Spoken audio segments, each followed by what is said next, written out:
Alright, this is a video about how to restore or clean the things that you find when you metal detect or screen dumps.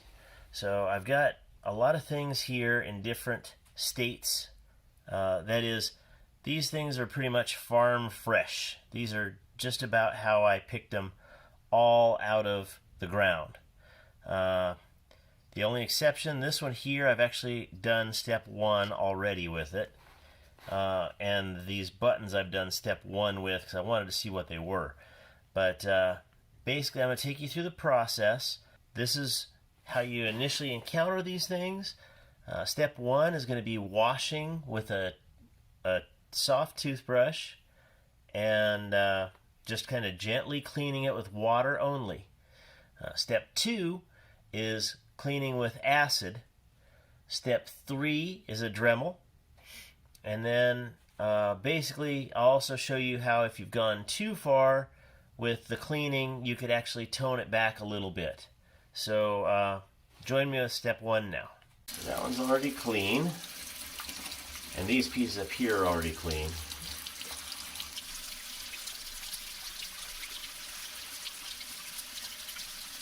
With regard to step 1.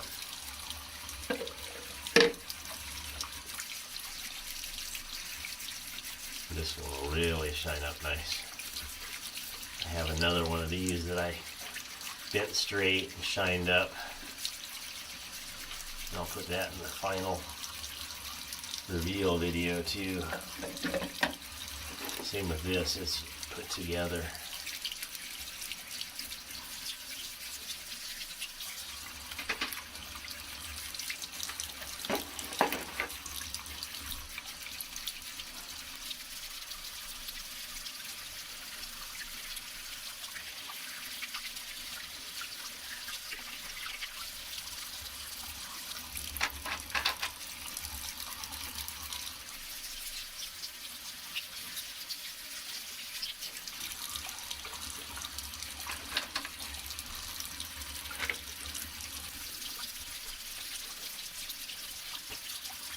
So just a soft wash, getting the basic dirt off.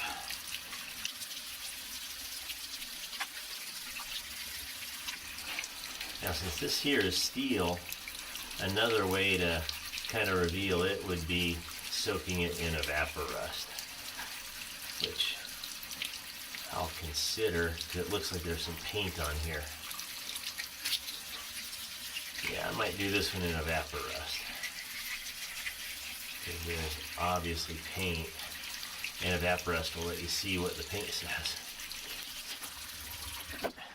Okay, so now we've kind of separated it also into type of metal.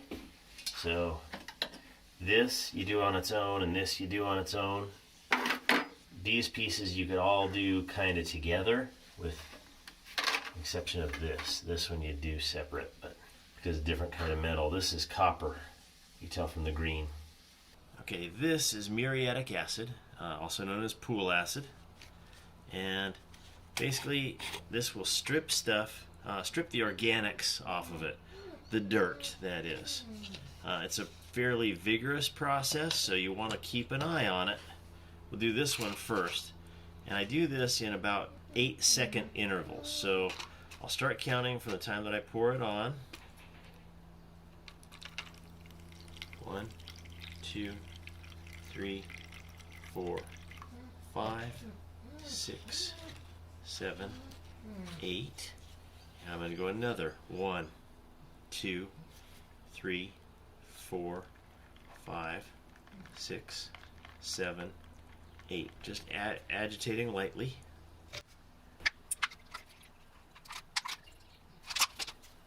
Same with this big old brass.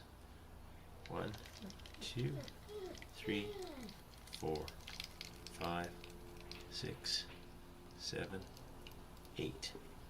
1, 2, 3, 4, 5, 6, 7, 8.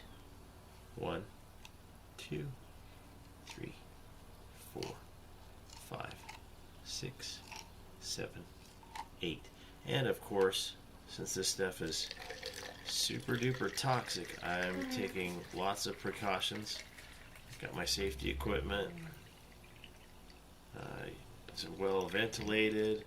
You're not getting a whole bunch of it in your lungs.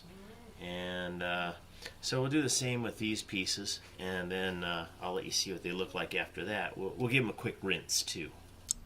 Okay, so I've gotten everything done except this. I'm leaving that so that you can see the comparison, how we're getting that coppery look now that I've soaked this in the acid and rinsed it off.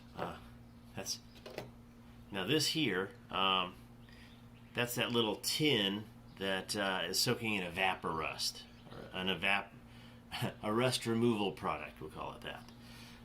Also, you want to notice if there's something that you can't really undo, like this is plated, for example. I notice the silver plate here. If I soak this in acid, that silver plate is gone. So I've decided to just stop at the process on this. This is how I'm going to leave it. Other things here, you could also do the same thing. Like this here had some plating. Looks really nice like that. So I might stop right there. These things here, here's another one that I left out of the process, kind of like this. So you see what it looked like before, and then starting to get a pretty good result, you know. Next, we'll take it to the Dremel. We'll whiz it off a little bit and see if we've maybe gone too far with some of these pieces, or if that's where we want to stop. Some of these buttons look real good, just like they are. That looks real good like that. Okay, so I just take these, get it up to a high speed, be sure the piece is dry.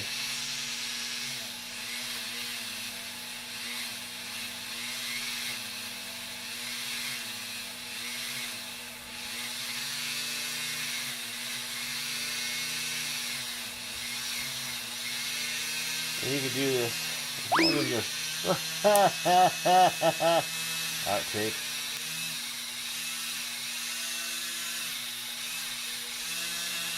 As long as you're content with the outcome, you know.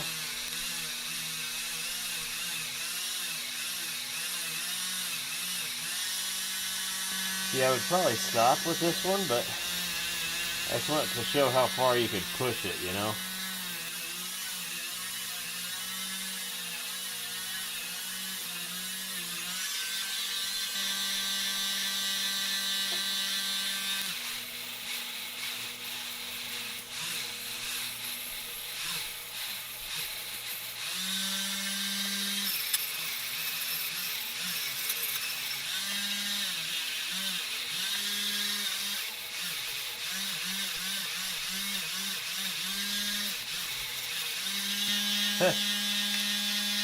You can do this as much or as little as you want.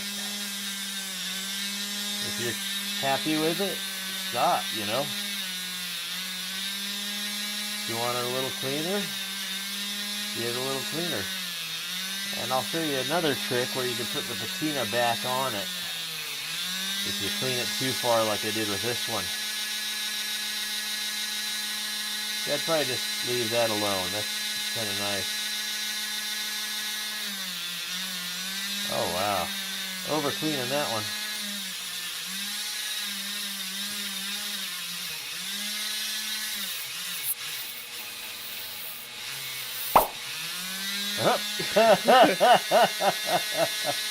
I messed that one up.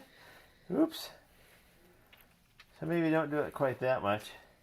Okay, so this is from an earlier project, but you see with some work where this could be. So I got that little tin soaking in here, and this is the one that I left alone with the natural patina. I'm gonna do the patina in a separate video. This is just kind of giving you ideas for how you can clean stuff. You can do a combination of, you know, the acid, the brass brush. You can do a combination of water and toothbrush. Use the combinations that work for you to make the things look like you want them to look.